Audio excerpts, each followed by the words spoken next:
Ever since I saw the first trailer for Knight's Path, I had a feeling it would be a special game. There's certain time periods in history that frankly they don't get enough exposure to most people in the world when it comes specifically to video games. It's usually either modern day these days or World War I or II, fantasy science fiction, nothing wrong with any of those, I like those things too. But medieval times is sorely not being mined enough, if you will, when it comes to like real genuine content these days. Knight's Path, however, was the subject of a massive hate campaign from the Access media, who pretty much want to see the game fail simply because the developers refused to bend the knee. Also, I'm going to need to be using footage of other games since there just isn't enough of either game in this video to fill this whole video with content. You understand, I'm sure, but the game, as in Knight's Path, well, it still won't be out for a while. A demo is still in the works, but you shouldn't really expect this game anytime soon in 2026. It's most likely coming in 2027 at the earliest. The team is very small, but their passion is clearly big. The game still looks great. It promises an open world-esque sandbox. I spoke to the devs myself and I even asked them some questions. I asked them how big do they expect this game world to be. So far, they're saying that it's looking more like a Witcher 2 size experience so far, where it's more densely packed and about the quality of the world instead of just, the sheer vastness of it all. I have no problem with that, because Witcher 2's world was a great size in my opinion. And again, this is 2 developers only so far working on this game. You can't expect them to craft a world the size of The Witcher 3 or Kingdom Come 2 even, like come on. With that being said, the Access media is still trying to ruin this game for simply saying no to their demands. It all started when Knight's Path simply said this to having LGBT representation in their game. We care about gaming and fun, not modern agendas. This pissed off a lot of people, and it totally made sense why. Because for the first time in a long time, the usual types who were accustomed to having their every whim serviced and normalized by everything were being simply told no, and they hated that. I stand by what Knight's Path is doing, because you don't need to cater your game to everyone to be successful. In fact, catering to everyone is how you fail, because it's frankly impossible. Games made for everyone end up being for nobody, regardless of the Access media still won't stop. I mean, look at this from the gamer, as it says there. New fantasy indie game won't have LGBT representation. You say that like it's a bad thing, the gamer, when in actuality it really isn't. You're only mad that a developer has stood up to you guys and finally said, no, we're not going to do that, and boy, does it have you guys livid. What I loathe is how the gamer tries to paint Knight's Path, as seen here. They try to attempt to make the claim that the joy of the initial trailer going viral was somehow short-lived for these 2 developers, but it's been anything but short-lived actually. Look at their follower count on Twitter right now, as seen here. They're now over 50k followers, up from 13k when they first initially released that trailer that went viral everywhere. On January 24th, as you can see, they reached over 100,000 wish lists on Steam already. And then by January 27th, as you can see, they then reached 200,000 wish lists, which is kind of insane. So the support for this game is already at pretty incredible levels, I gotta say. They have also confirmed, as you can see here, that Knight's Path will have exclusive armor sets that are going to be homages to like famous paintings, like that of the Black Prince, as you can clearly see yourself. These guys know their stuff. They want to give fans of medieval era history a game that is worthy of their time and love. That's great. That should be commended, but that's not what's happening from the Access media. What I hate is that the gamer tries to paint Knight's Path in this negative light, as if them catering to medieval era fans is somehow a bad thing to do, when it clearly isn't based on those follower counts and the wish lists alone, and the lies don't even stop there. Look at how they frame it here. Knight's Path is on the back foot, as it defends against plagiarism and homophobia complaints. Back foot how exactly? All they've done is double down on their stance when it comes to LGBT representation, which is that they're gonna have none of it in the game whatsoever. They've never once bent the knee in any way to any mob and said, sorry, yes, we're gonna add gay romance options. No, they never did that. The gamer is just lying here to paint a narrative and believe that they have enough influence to actualize this into some sort of reality of their own making, but I'm not going to let them. So if you could, please like the video, and if you could share it, I would really appreciate it, because I can't stand people lying like this. when it comes to games that are just trying to offer a very specific experience for a certain audience. Then there's the supposed act of plagiarism, according to the gamer, which again is completely made up by them, and I can prove that. And when you read their reasonings for such claims, you can just see how baseless they are. Like, let me read you the first paragraph right after they accuse Knight's Path of plagiarism and backpedaling. Like, look at this. It's hard to deny that Knight's Path looks a lot like Kingdom Come Deliverance. Sure, it's a medieval world, so there's going to be some overlap.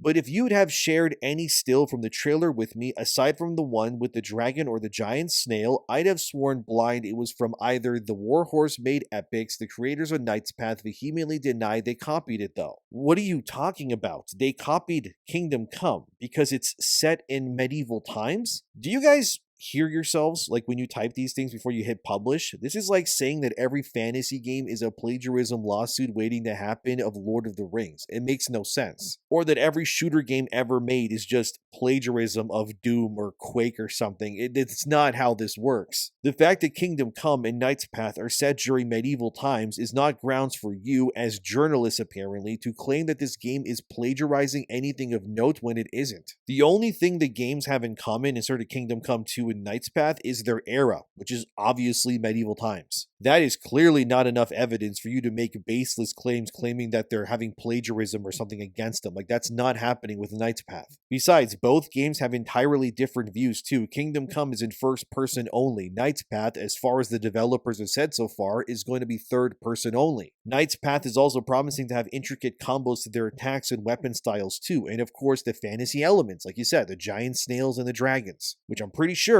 you don't fight any of those in Kingdom Come games either. But again, all the gamer is doing here is just lying, which is why more people need to know about this. Like, these lying journalist types, they can't get away with being so evidently mean-spirited, all because this 2 developer team said, sorry, no gay romance for you here. The crazy part is that the gamer knows that they're baseless claims, that they hold no water, and that they are just lying. They even quote Knight's Path's own creators who responded to being similar to Kingdom Come, where they said this: "We have a lot of respect for Kingdom Come Deliverance and are genuinely grateful for how it helped show the Middle Ages as they actually were. The same goes for projects like Manor Lords, Half Sword, and Blight Survival." Their statement begins. Knight's Path, even as a low fantasy world, comes from the same place of respect for history, medieval architecture, and armor. Any similarities do not come from copying, but from drawing from the same real-world past. So you openly accuse them of stealing concepts and all this plagiarism stuff, saying that they're on the back foot apparently. Then you admit that your own claims are baseless and that the only connection Knight's Path has to Kingdom Come, or any medieval game for that matter, is that they share the same era of time. You are spineless, delusional, evil people over there at the gamer. Like, no wonder you guys had those mass layoffs already. And it sickens me that despite seeing your own colleagues becoming unemployed for their own bad journalism, you morons are learning nothing over there still. Instead, you just keep lying like this, and it needs to stop because Knight's Path has had nothing but positive and respectful to what they want to represent in their game. Like, look here at the post that the gamer is pulling from where I highlighted. Knight's Path is not attacking anybody here. They clearly state that their goal is to make medieval armor as popular as World War II designs and such as well. And as it says there in the second paragraph that I also highlighted, they're confident that once people play the game, that they'll realize just how different Knight's Path will be to Kingdom Come Deliverance or whatever other medieval game, and I can only assume that they will do that. The gamer then claims, as you can see, that the response to LGBT romance was a strange comment by Knight's Path, but it wasn't. It was actually the developers setting realistic expectations. They didn't want to promise something that they couldn't or wouldn't deliver. The gamer would then say this: "Of course, Knight's Path is under no obligation to include anything." But this particular phrasing seems like a dog whistle for the Gamergate crowd and shows ignorance of the relationships that were actually happening at the time. A cursory Google search on the topic shows dozens of real historical recollections of homosexual relationships. And while they may have been looked down upon, they were certainly a big part of the time. Okay there. Interesting that you admit that the game is under no obligation to include anything, as you just said, but immediately then try to turn it into a culture war talking point. Like, it's simply they don't want to do that and you're not happy with it. It would be just as valid of them, like the Knights Path people, to respond to someone asking for like a machine gun in the game and the developers going, no, we're not going to do that either because it's not historically correct, obviously. You were just simply mad because you were not being catered to by a modern video game, and that angers these types of people like nothing else in the world. The gamer then tries to say that the tweet did not go over well when it actually did. As I just showed you, they exploded in follower counts and got over 200,000 wish lists already. I don't know about you guys, I wouldn't call that bad optics. They increased their reach tenfold. Even the gamer's own comments on their article, they can see through their own BS. Like, look at this. The top comment there defends Knights Path, saying that they don't have to include anything that they don't want to, and they're right. The bottom comment also calls out the gamer for claiming that they're plagiarizing simply because it's medieval, like Kingdom Come. It's amazing how mask off this article really is. A journalist in games grasping for straws to paint the big scary medieval game as evil and alt-right just because they're not allowed to kiss another man in a video game. Like, these people are actually stupid, guys. Of course, on the flip side, to prove my point as well, the gamer is nothing but glowing when it comes to talking about 1348X Vado, the upcoming lesbian knight game. Look at this headline. 1348X Vado's lesbian knight is the shakeup the medieval genre needs. Is it now? Interesting how the game that wants to double down on real combat and armor sets is not what we need apparently, but the game that conveniently upholds your politics and ways of life does instead. The gamer likingly, jokingly, at least I hope it's a joke anyways, brings it up twice as seen here in the opening of their article, that there were plenty of female knights apparently, and they even used Chappelle Roan, who's a music artist, as being representation of a female knight, which that has to be a joke. I should also say I have no ill will towards 1348X Vado at all, okay? Instead, my issue lies solely with games journalists that are instead using this game as some sort of weapon to like strike their politically adjacent enemies. But it does need to be said that knights as a concept in reality were primarily male by birth, and that's just the truth. Like, to understand this issue, we have to start with like what a knight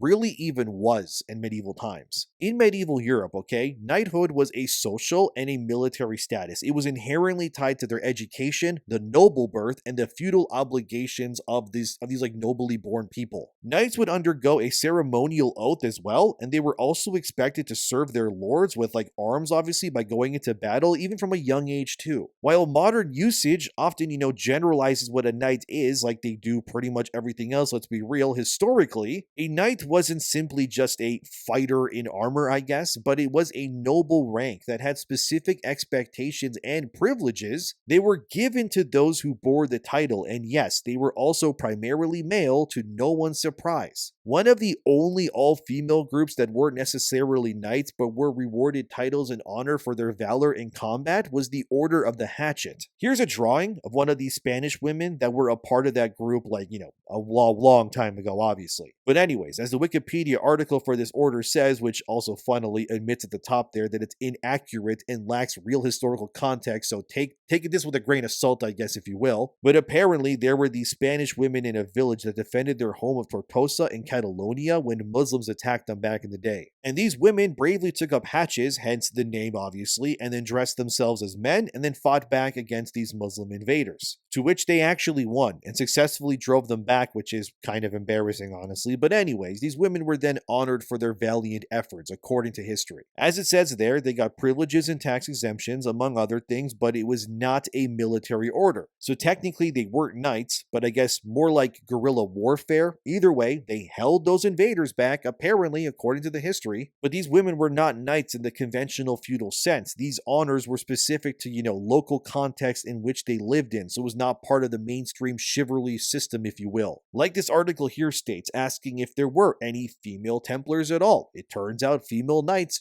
didn't really exist. They could be warriors. I mean, if they wanted to, they could, attack somebody, I guess, with a sword, but none of them were knighted. That's the point. As stated here, there were no female knights whatsoever. Women were usually relegated to helping the Knights Templar in other ways, like donations for the cause, or by helping the sick and, that sort of thing, because obviously they would get into battle and need help. but the only versions of female knights come from fictional stories written by authors or games like Ex Voto, I guess. As seen here from some examples, most examples of female knights were just stories written by authors to, spin a tale and make some money. And they even have there listed Cassandra de Mornay from Assassin's Creed Unity, who again is not a real person, but she was a part of the Templar Order in that game, which was not real, obviously. But anyways, either way, the concept was never applied to women in reality, and it was the same also, by the way, with female ninjas. Female ninjas, or shinobis, or as they called them, kunoichis, like those weren't real either. They were only popularized by famous Japanese novels, but they never actually existed. And the same thing here with knights. So what Ex Voto is, no matter how they try to paint it, I guess, it is still a fictional story about something that never actually existed. Which I mean is fine, I guess. It is a video game after all, but seeing these sites run like all this defense for Ex Voto as some shining example, which is kind of just more perplexing than really anything else. And then some will say, well, what about Joan of Arc? But I hate to say it, guys, but she wasn't a knight either. Yes, Joan of Arc did use Templar symbols and stuff like that in her activism, but there isn't any actual evidence that suggests that Joan of Arc fought in any real battle with like sword in hand against anyone. Even as Google says here when you search that up, they confirm too that Joan of Arc was present during the battles, like yes, she was there, but she didn't actually go and fight anyone herself. Instead, she was mostly an activist who used her popularity to inspire others. But she was not an actual warrior, so again, she was not a knight.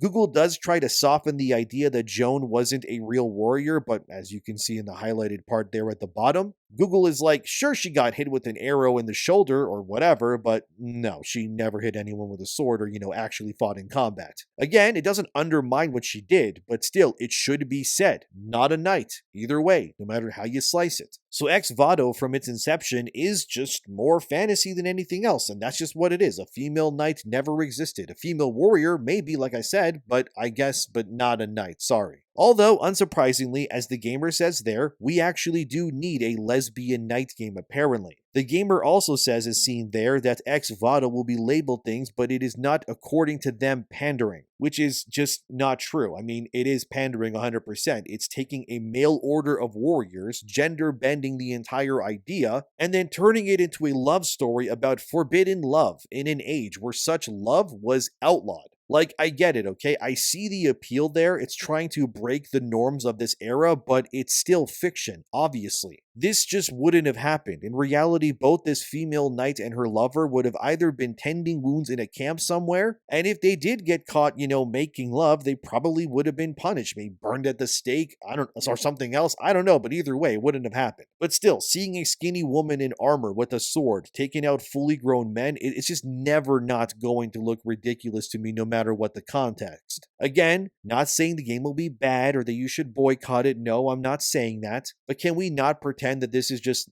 some genre-breaking idea? It is just pandering to what some people want to see in this modern era, because, let's be real, that is what it is. Either way, I still find it dumb that the Ex Voto dev said as seen here that they don't forget to wishlist and note the release date on your modern agenda, which was a dig at Knight's Path, obviously, because that was. And I mean, the gamer isn't even subtle about their bias. Like, look here where I highlighted as well. They fully admit that they have been pandered here too, and they are more interested in this game simply because of its queer elements. And look, I get it. Not attacking the game or nothing, I get it though, but there's no point in trying to deny that it's so obvious that the gamer hates Night Path because it's not queer, and they love Ex Voto because of the sensational elements that would never have existed in real life to tell such a story in the first place. You just gotta admit, you like being pandered like this. It's just the truth, and hey, it is what it is, but I would rather they, as in journalists, not attack other games that are not being made for them when they so clearly admit by attacking other games and praising others that they do in fact have bias when it comes to their reporting. And they do actually give favoritism to whichever game or piece of media bends to their ideals. Either way, if I had to guess, Ex Voto will have you killing a lot of white men in Mortal Kombat combat probably, which I'm sure the access media is gonna love that like they always do.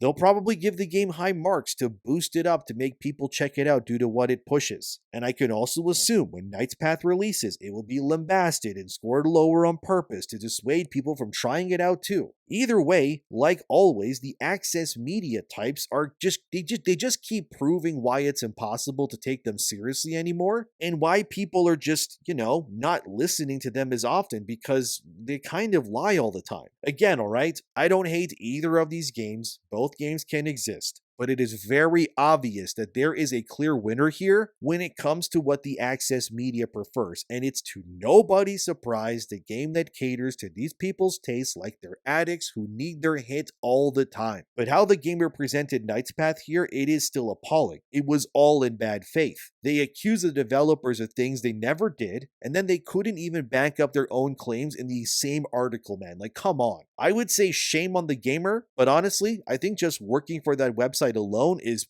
probably shame enough. Either way, I just want you guys to know what's going on here, and please always come to your own conclusions and try to cut through the noise here. Because your money and your time matters, and your opinions do as well, guys. Like, voice your concerns, okay? Speak your minds. Question anything you see or want, and never let anyone tell you otherwise. Always look into things. But thanks for watching, subscribe, take care of yourselves, and I know the access media wishes that we were as stupid as they are, but unfortunately for them, the tide is turning, and boy, do they hate that, don't they?